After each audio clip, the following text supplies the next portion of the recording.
দুবাইয়ে পাকিস্তানকে 141 রানে অল আউট করেছে ভারত। বিপক্ষে 242 রানের লক্ষ্যমাত্রা নির্ধারণ করেছে। এই ম্যাচে টুর্নামেন্টের খুবই গুরুত্বপূর্ণ একটি মুহূর্ত। দেশ জুড়ে তোলপাড় ওয়ালটন ফ্রিজ কিনে আপনিও হয়ে যেতে পারেন মিলেনিয়ার। টস জিতে পাকিস্তান দলের অধিনায়ক মোহাম্মদ রেজাত ব্যাট করার সিদ্ধান্ত নেন। ওপেনিংয়ে ব্যাট করতে নামে বাবর আজম ও ইমামুল হক।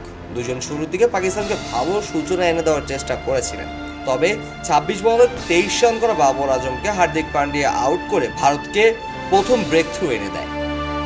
এরপর পরপর 2 উইকেট হারানোর পর পাকিস্তান কিছুটা চাপের মধ্যে পড়ে।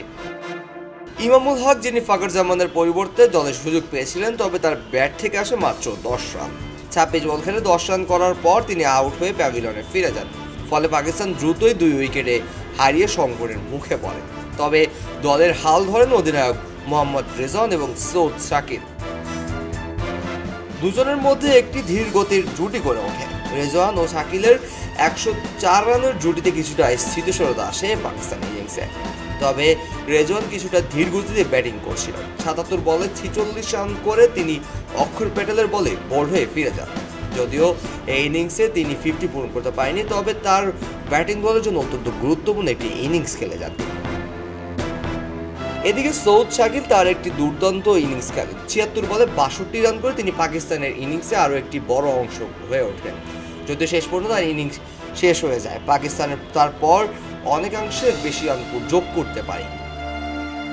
পাকিস্তানের আরও কয়েকজন ব্যাটসম্যান দ্রুত ফিরেছেন। সালমান আলী আগা ভালো শুরু করলেও ইনিংস বড় করতে পারেনি। 24 বলে 19 রান করে তিনি আউট হয়ে যান। তৈয়ব তাহির বিশেষ কিছু করতে পারেননি, তবে শেষ দিকে পাকিস্তানের খুশদিল শাহ যেন খুশিই করে দিয়েছেন। তার সংগ্রামী ইনিংসে পাকিস্তানের রান 241 হয়। তিনি 39 বলে 38 রানের একটি ক্যামিও খেল, যেটি দলের রান একটি শক্তিশালী রান হিসাবে পূর্ণ করেন।